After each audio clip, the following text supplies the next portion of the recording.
खबर जो है वो पड़ोसी देश पाकिस्तान से है, जहां पाकिस्तान के सेना प्रमुख को डर सता रहा है।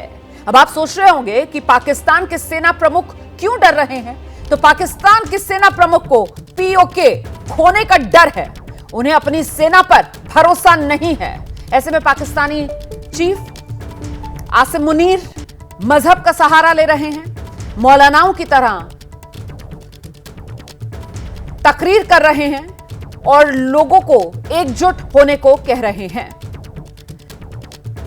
तो इस वक्त की बड़ी खबर मैं आपको बता रही हूं, पाकिस्तानी चीफ आसिम मुनीर डरे हुए हैं, पीओके हाथ से निकल जाएगा, ये डर सता रहा है पाकिस्तानी सेना के प्रमुख को।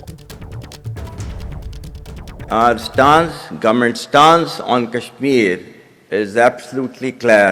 It was our jugular vein. It is our jugular vein. We will not forget it.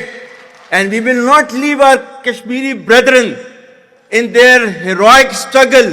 और बलूचिस्तान जो है, जो कि पाकिस्तान की डेस्टिनी है, ठीक है, जो कि पाकिस्तान के माथे का झूमर है, तुम 1500 बंदे कहोगे कि जी हम इसको ले जाएंगे, तुम्हारी अगली 10 नस्लें भी नहीं लेके जा सकती। पाकिस्तान की कहानी अपने बच्चों को जो है आपने जरूर सुनानी है, ताकि वो पाकिस्तान की कहानी ना भूलें। Well, our forefathers they thought that we are different from the Hindus in every possible aspect of life. Our religion is different, our customs are different, our traditions are different, our thoughts are different, our ambitions are different. That was the foundation of the two-nation theory that was laid there. That we are two nations, we are not one nation. So because आज तक इंसानियत की तारीख में सिर्फ 2 रियासतें हैं जो कलमे की बुनियाद पर बनी हैं। पहली जो थी उसका नाम है रियासत तैयबा, क्योंकि तैयबा जो है वो नबी करीम सल्लल्लाहु अलैहि वसल्लम ने उसको नाम दिया था, और जबकि कुरान में उसका नाम है यसरब, या अहले यसरबा ला मुकाम लकुम फरजिउ,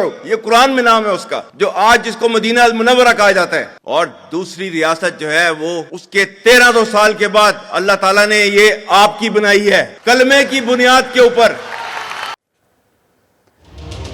सीधे आपको लेकर चलेंगे न्यूज रूम से। हमारे साथ हमारे सहयोगी नीरज राजपूत इस वक्त मौजूद हैं। नीरज, ये जो तकरीर दे रहे थे पाकिस्तान के सेना प्रमुख आसिम मुनीर, इसको सुनकर मुझे हंसी ज्यादा आई कि कितनी बौखलाहट उनकी है, कितना डर उनका हावी हो गया है कि अब अपनी रक्षा के लिए उनको धर्म का सहारा लेना पड़ रहा है, और धर्म के नाम का जहर एक बार फिर अपने कौम के भीतर भरते हुए नजर आ रहे हैं यहाँ पर आसिम मुनीर।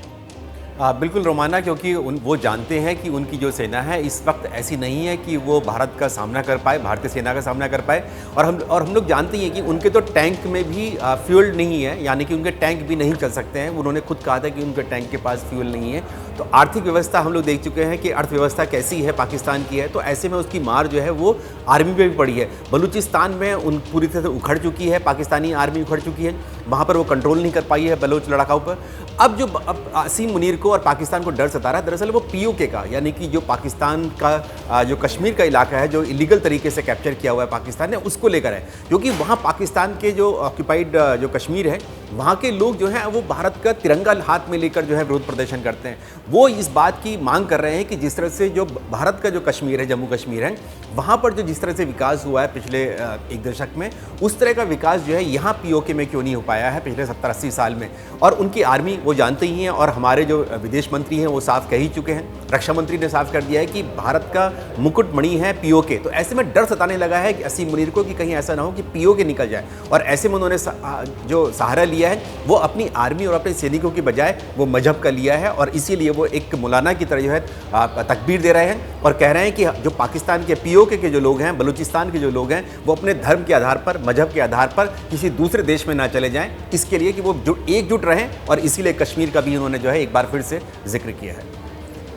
आप रहिए मेरे साथ नीरज, में लौटूंगी आपके पास। जरा एक बार फिर से दर्शकों को सुनाते हैं वो आसिम मुनीर जो पाकिस्तानी सेना के प्रमुख है, उनका डर कि पीओके छिन जाएगा, उसी को लेकर एक मौलाना की तरह कैसे वो बाकायदा तकरीर करते हुए सुनाई पड़ रहे हैं। देखिए। Our stance, government stance on Kashmir is absolutely clear. It was our jugular vein. It is our jugular vein. We will not forget it.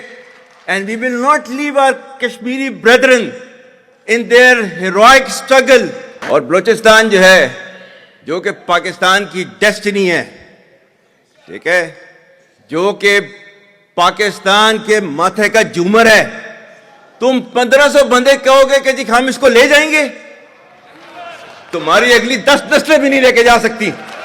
Pakistan की कहानी अपने बच्चों को जो है आपने जरूर सुनानी है, ताकि वो पाकिस्तान की कहानी ना भूलें। Well, our forefathers they thought that we are different from the Hindus in every possible aspect of life. Our religion is different, our customs are different, our traditions are different, our thoughts are different, our ambitions are different. That was the foundation of the two nation theory that was laid there. That we are two nations, we are not one nation. So because आज तक इंसानियत की तारीख में सिर्फ 2 रियासतें हैं जो कलमे की बुनियाद पर बनी हैं। पहली जो थी उसका नाम है रियासत तैयबा, क्योंकि तैयबा जो है वो नबी करीम सल्लल्लाहु अलैहि वसल्लम ने उसको नाम दिया था, और जबकि कुरान में उसका नाम है यसरब, या अहले यसरिबा ला मुकाम लकुम फरजिउ, ये कुरान में नाम है उसका, जो आज जिसको मदीना अल मुनव्वरा कहा जाता है। और दूसरी रियासत जो है वो उसके 1300 साल के बाद अल्लाह ताला ने ये आपकी बनाई है, कलमे की बुनियाद के ऊपर।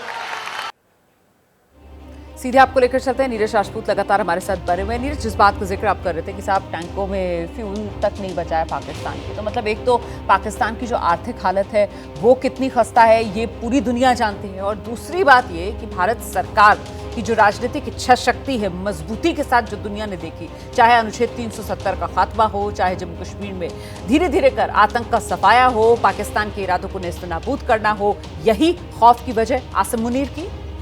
बिल्कुल रोमाना, बिल्कुल ठीक कहा आपने। हमने देखा कि धारा 370 हटने के बाद किस तरह से जो कश्मीर है वहाँ पर जो विकास की जो लहर दौड़ रही है, और जो वहाँ के जो मेन स्ट्रीम के जो युवा हैं वो देख रहे हैं कि हमारे जो स्टेट का विकास हो रहा है, इलेक्शंस कितने पीसफुल वहाँ पर हुए हैं, वो पूरी दुनिया जान रही है। तो ऐसे में जो पीओके के लोग हैं, जो पाकिस्तान ऑक्यूपाइड कश्मीर के लोग हैं, उनको भी लगने लगा है कि कहीं उन्होंने गलती तो नहीं कर दी थी पाकिस्तान के साथ आकर, और यही वजह है कि जो असीम मुनीर हैं उनको बंटवारे के समय की जो पार्टीशन 1947 की बात याद आ रही है। वो ये कह रहे हैं कि 1947 में जो लोग यहाँ पर आए थे वो यहीं पर रहें, वो निकल के ना चले जाएं, यानी कि वो पीओके वाले जो लोग हैं वो कहीं ऐसा डिमांड, क्योंकि हमने देखा है कि वो डिमांड उठने लगी है वहाँ पर कि वहाँ पर जो तिरंगा जो है लहराया जा रहा है, उनके यहाँ पर बिजली नहीं है, पानी नहीं है, सड़कें नहीं हैं, अगर सड़क आ भी रही है तो वो चीन के जो सी पैक आ रहा है तो वो तो वैसे ही कॉलोनी बनाने के लिए आ रहे हैं, चीन आ रहे हैं। तो ये बात कहीं ना कहीं बलूचिस्तान के लोग और पीओके के लोग समझ रहे हैं, और इसी का डर जो है असीम मुनीर को लग रहा है कि कहीं ऐसा ना हो कि भारतीय सेना तो बिल्कुल तैयार बैठी है। रक्षा मंत्री राजनाथ सिंह ने कहा ही है कि मुकुटमणि है पीओके, बिना मुकुटमणि के जो है भारत अधूरा है। विदेश मंत्री ने ही कल बोल दिया कि पाकिस्तान पर चर्चा करने की जरूरत ही नहीं है, अगर चर्चा करनी तो पीओके पे ही करेंगे, हम किसी और मुद्दे पे नहीं करेंगे। तो ये डर जो है असीम मुनीर को सता रहा है, जिसके लिए उन्होंने पूरा जो है एक मजहब की तरह, उन्होंने अपने मौलाना की तरह जो है ये तकबीर दी है।